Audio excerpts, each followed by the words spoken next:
Well, Julian, it is September 2013. You're from Denver, but you're in New York. You're reading the New York Times, and you see this article about Terrance and the shooting.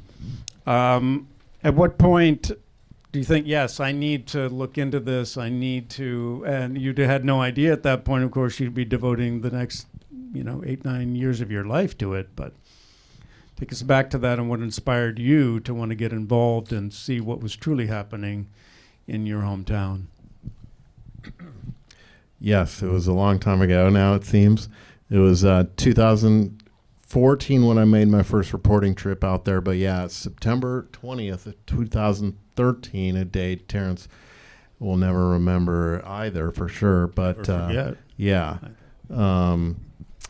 I read about the story, and what I was interested in about it was that even from a sort of a glance, it seemed like there was just a lot of unknowns and things that were, possibly parts of other issues that were just, important to think about, but I didn't really know until I went out and decided to go out and meet with Terrance. And really that was the beginning of it there, because I'd always just wanted to do a story in the town where I grew up, which was Denver, but I had never had, and I wasn't living there at the time. And I ended up moving back because of the story, but the first part of it was meeting Terrance and realizing that no matter what he was saying to me, whether it was true or not, which I didn't know, just tapped into so many things that were part of a story that was also not being told in a way that was in the public media anyway, was not being told in a way that I was hearing about it from community members. And that was another major factor that wanted me to pursue it. Mm-hmm. Terrance, so you're at this incredibly fraught moment, low moment of your life. This journalist, Julian, contacts you. What was your initial response? And clearly you must have had some misgivings because, for instance, the news media is not reporting on you in a very favorable light, maybe then or throughout this entire story. So I was getting hundreds of emails from local journalists who were just really throwing me under the bus. So when I was going through my emails, I was just delete. And I was told the story before, but now I've seen his name, Julian Rubinstein. It was like something about his name. I was like, let me see what he's talking about. So I seen his name, and of course I did look him up because he was not a local journalist in Denver, because the local journalists in Denver were connected to the same people who, through a trickle-down effect, had me attacked, and they did not want the story to come out. So when I seen that he was not from Denver, well, he's from Denver, but he was not, I didn't know this at the time, but that he was not living in Denver, he was in New York. I thought that this was a journalist that I could possibly talk to that would not be biased towards me. And I didn't know it was going to be a book or a documentary. I didn't foresee all of these things. I just needed somebody to listen to my side of the story because I was attacked. And if I didn't defend myself, it's not easy fighting 25 Bloods. Just trust me. It's not going to win. And I was just thinking he was just a journalist I could at least possibly tell my side of the story to. Of course, my attorney was like, don't talk to any media. But I knew I was innocent. So I kind of was like hard-headed. You guys seen I was kind of hard-headed. That's shocking to hear you say that. A little bit hard-headed, but I was forced to be. Yeah. And I was like, I need to talk to at least someone to let my story know, or they're tainting the jury pool. It's not me. They're tainting it, telling these lies about me. I was still in the gang. I was doing these things. I shot Hassan out of anger. When I was defending myself. I was organizing a peace event, and I was on the property my company had leased to do a huge development that I was raising money for through my 501c3. It's not easy raising money through a 501c3, especially if you're an ex-gang member. So when there was one journalist who was like, I'm just willing to listen, and even if you're wrong, I'm printing that, I was like, great. Because this is not a puff piece on me.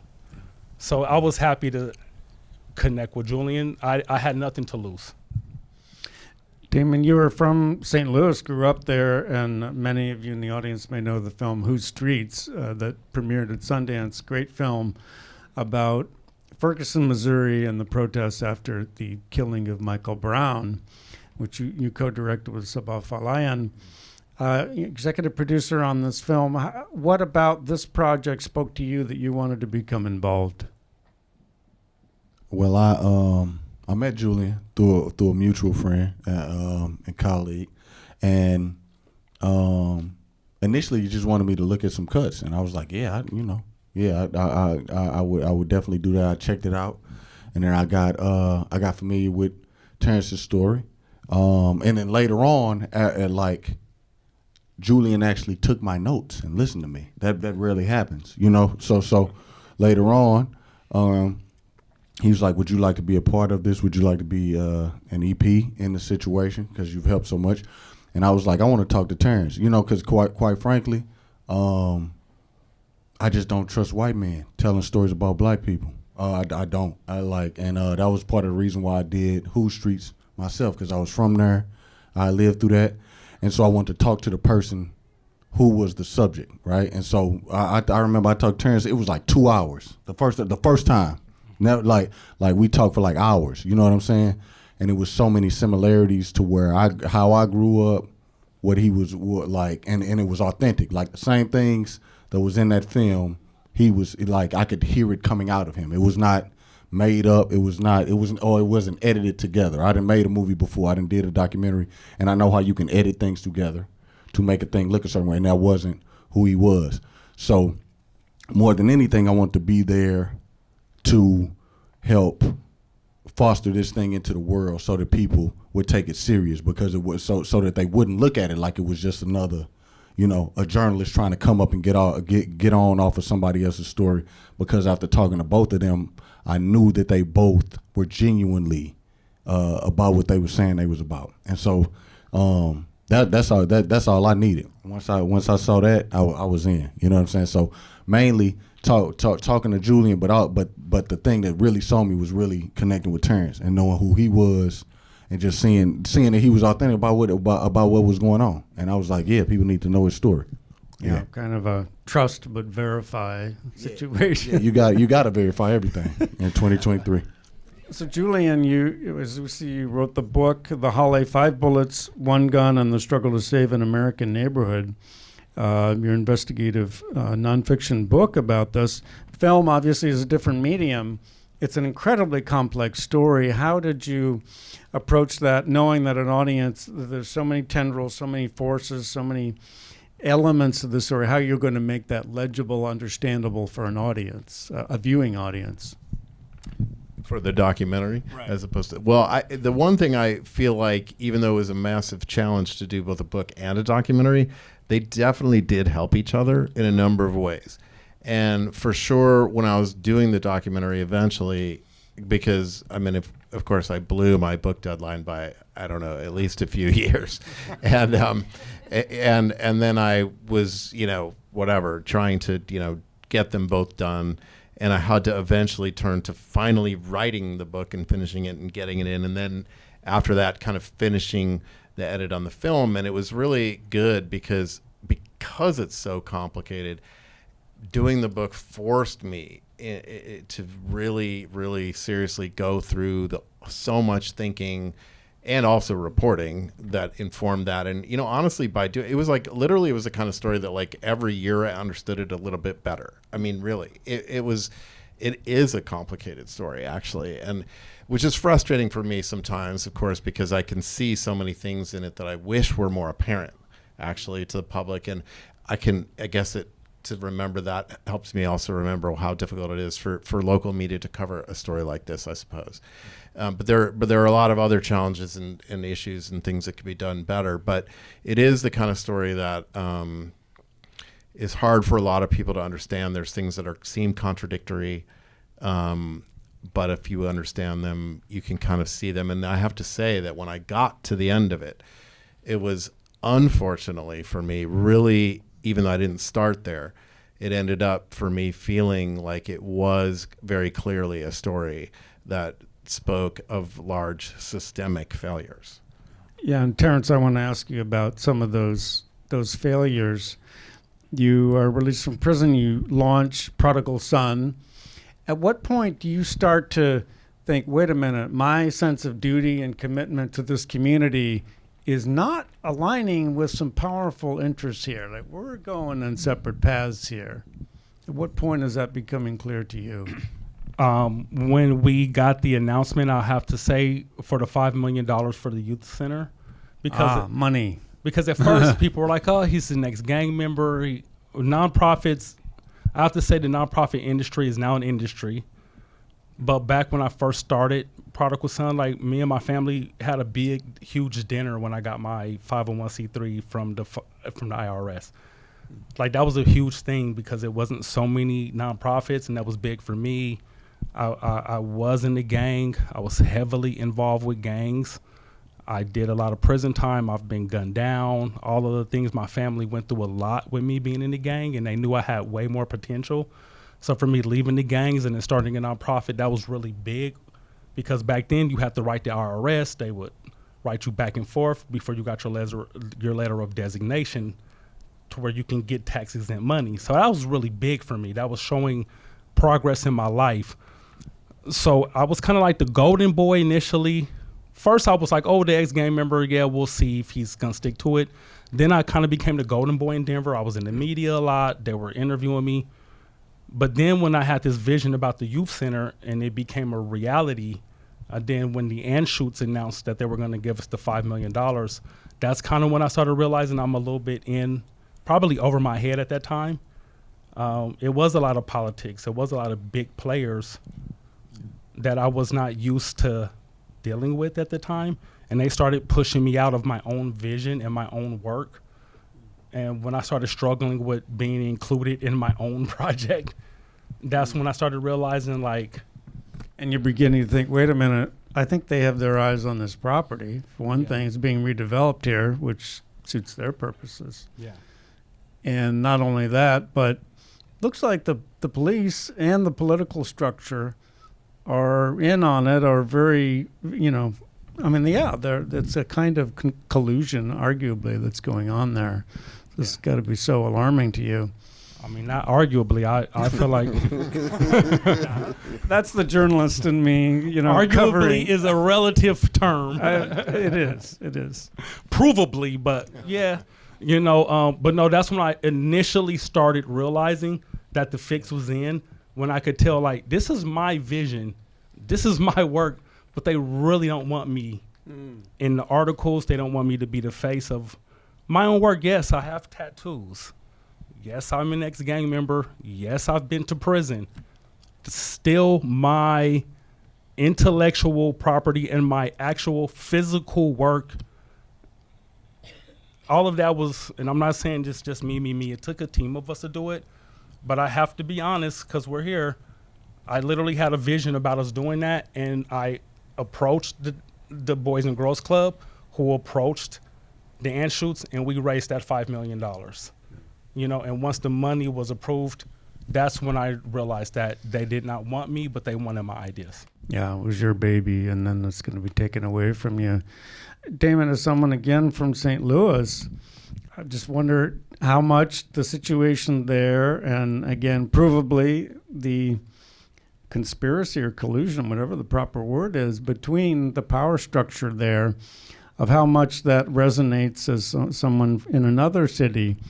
In other words, where you've got the political leadership, you've got the police, and you've got organized crime, and apparently they've got some sort of an agreement, a sort of tacit agreement about how the city is going to be run. To what degree does this apply to either St. Louis or other cities, as far as you know?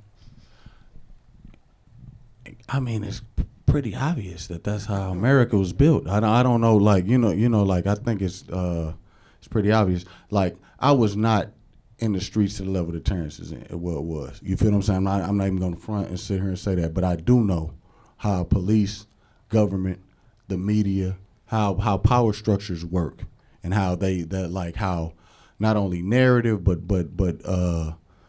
like legislation, how all those things work together to keep a certain group of people in one place and another group of people in another place. And that is worldwide. You know what I'm saying? We watching that on a global level right now, and y'all know what I'm talking about. How the media works. How if one people want to demonize another people, they can do whatever they want to with them, right? And so, I think that like what Terrance has been able to do is mind-boggling to make it out of that, to be a voice for these people, and to do something that actually uplifts them for as long as he did before they started to hate on him and try to take him down is outrageous. I don't know how you sneak under the radar for that long. You know what I'm saying? But I do know for a fact in St. Louis, one of the main things that we was going against in Ferguson was that it was an organized collusion. It wasn't just like one police department. It was they were at when we were protesting at one point, all the police almost formed a Voltron sort of situation. You know what I'm saying? Where they were working together and they were communicating together, because that is to uphold the power. If one of them lose power, then it shakes up everything else. And so one thing I do know is that power closes ranks, right? Whenever it goes, whenever it really goes down, whenever they're afraid, they close ranks. And so I think that's what, when I look at this film, you're watching that happen not only at a treetop level, you're watching it happen at the street level and the grassroots level. So they couldn't keep that type of power without, like, not in, like, informants is one word, but people working with them within the community to keep that going, right? And so that's what we see in this film, is that people that are a part of the community are actually working with the powers that be to keep the rest of everybody down, because they think that they're going to get something more than everybody else. And that is nothing new. That is an old tactic used in colonialism, imperialism, like, and it's all throughout American history. You know what I'm saying? We just got to, like Julian and them just caught it on camera. That's all. But it's not an old thing. It's not, and it ain't exclusive to Denver. It's in St. Louis. It's in Memphis. It's in Chicago. It's in L.A. It's in New York. It's the basis. It's the DNA of what this specific place is. This experiment that is the United States. You know what I'm saying? And that, I just feel like that's obvious for anybody with eyes that's paying attention. Anybody that's self-aware. You know. Can I make a comment about what he said? And this still causes some pain to me. It hurts that some of the people from the community, not only that I grew up in Park Hill, but I really put my life and my freedom and my finances on the line for black people in that community. And you know, I'm not a gang member anymore, but you know, I know some of those bloods and the guys who get killed, and even the guys who turned against me. I used to look up to those guys. I looked up to Carl McKay. He's older than me. He's this big baller. I was this kid. It's 1990. It's fuck the police. It's selling crack. It's Bloods and Crips. And he just, you know, all these guys, Iceman. And you know, for those guys to come against me, working for the Denver police and even admit it out their mouth after everything I did for my community, it really hurts. It hurts still, right? There's like a piece of me, it hurts. You know, and these guys, I'm doing all this for my community. Black Lives Matter. Not only was I from that gang, but I'm from the community, minus the gang. I'm from the community. I'm an African-American young man. I'm not the smartest guy. I'm not stupid. I'm intelligent enough. I love my people. I'm willing to put my life on the line. It wasn't the Proud Boys or racist white people who, besides the police who came against me, these were black men who I looked up to, who were working with law enforcement to kill me. Munching them could have killed me. Who knows, when you unleash a pack of Bloods or Crips to attack somebody, you don't know the outcome of that till the frenzy is done, and whoever's laying on the ground, hopefully they survive it. I didn't allow that to happen to me, but it does hurt that it's, you know, gentrification is real. Police violence against African Americans and Latinos especially is real, and poor white people. But to have my own community come against me, it really changed my psyche, and it really changed my approach to activism. As you guys seen, I kind of shifted my focus. But what Damon was saying, I just want to elaborate on that. We call them Sambos. Yeah. And that's a real thing, you know. When you have oppressed people, and you have people who fight to end that oppression, but there are people from that oppression who are helping the oppressors, and they look like you, and they're tough, and they're mean, and they're dangerous, and they're handsome, and they're smart, and they're influential people. And a lot of those people came against me, and they look just like me. And that's part of the struggle as well. It's not just fighting the oppressor, but it's also fighting people who are from the community you're fighting for, trying to stunt your growth. And these are powerful people, and they're dangerous people. They have the Crips and the Bloods and the police and the politicians. And Julian, he's a journalist. He's a high-level journalist. At the highest level, look where we're sitting right now in front of the most influential people in America right now. And they treated Julian just like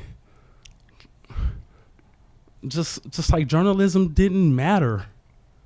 Well, and journalism is a threat if it's independent and investigative. Yeah. And Julian, maybe you can speak to that. In the film, of course, we hear the audio conversation where you're warning Julian that his life is at risk. This has continued after the film, and you've had to go into a state protection program because of threats on your life. Can you talk about that and the changes you've had to make in your life as a result?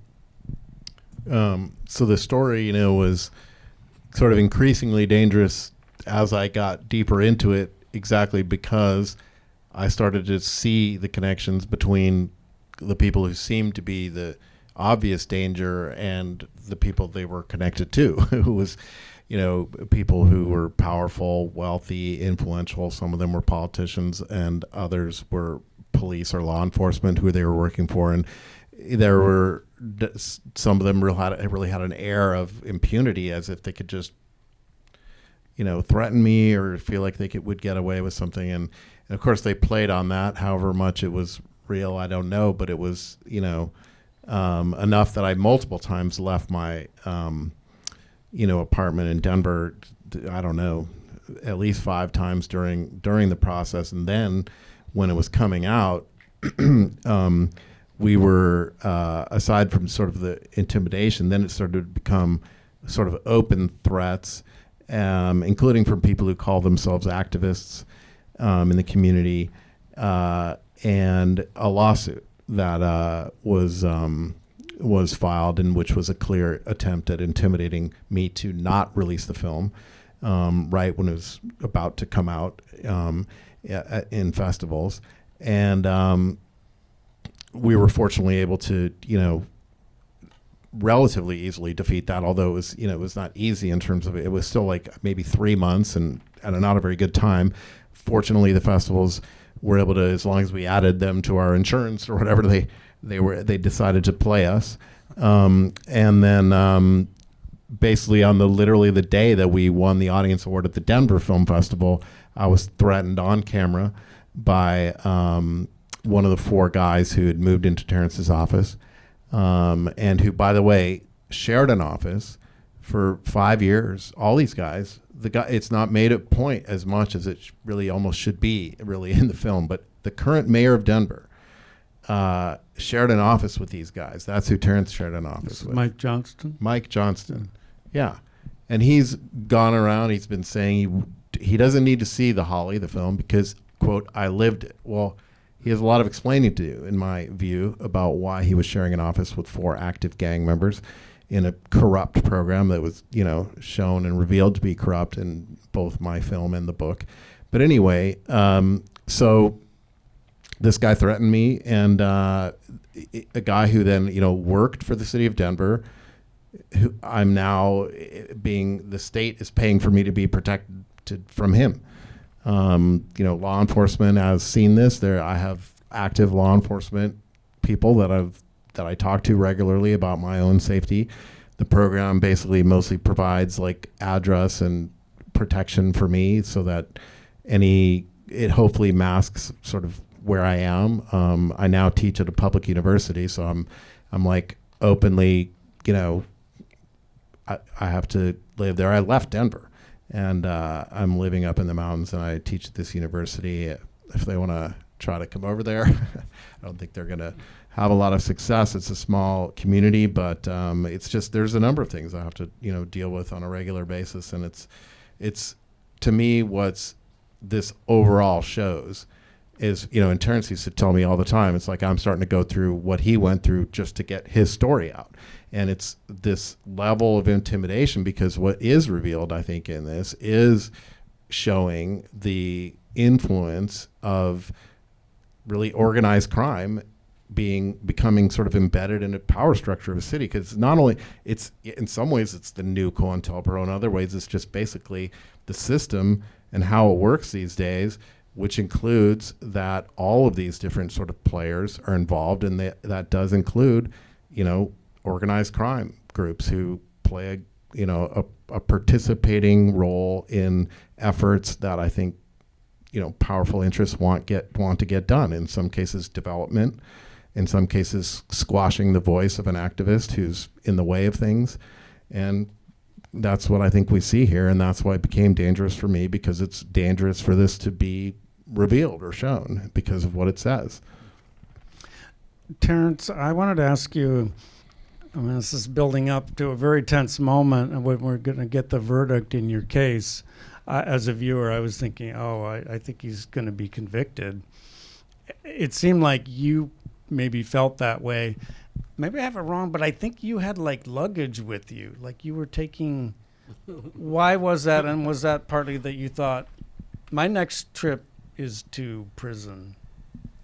Well, we actually had an Airbnb that was close to the courthouse. And when I got that call from my attorney, and I could tell Lisa, if you heard Lisa, she was like, "Terrance, come to the courthouse." I knew Lisa thought I was. But we all thought there was a chance. Of course, we're not stupid. There's a chance. I don't know what my jurors were gonna say. I did shoot Hassan. Was I attacked? Yes. But did I shoot him? Yes. So it could have went either way, right? What shoes were you wearing? I had on some Nikes, actually, because I thought there was a chance I could go to county jail. And if I would have went to jail at this time, who knows? I could have got attacked. Anything could have happened to me in jail, because my name was really big in Denver, and I shot this high-profile blood. Because after the incident happened with me and Hassan, he ended up being in a wheelchair, but he was running the Bloods. And And you would not have been safe in county jail. Oh, definitely. Yeah. Yeah.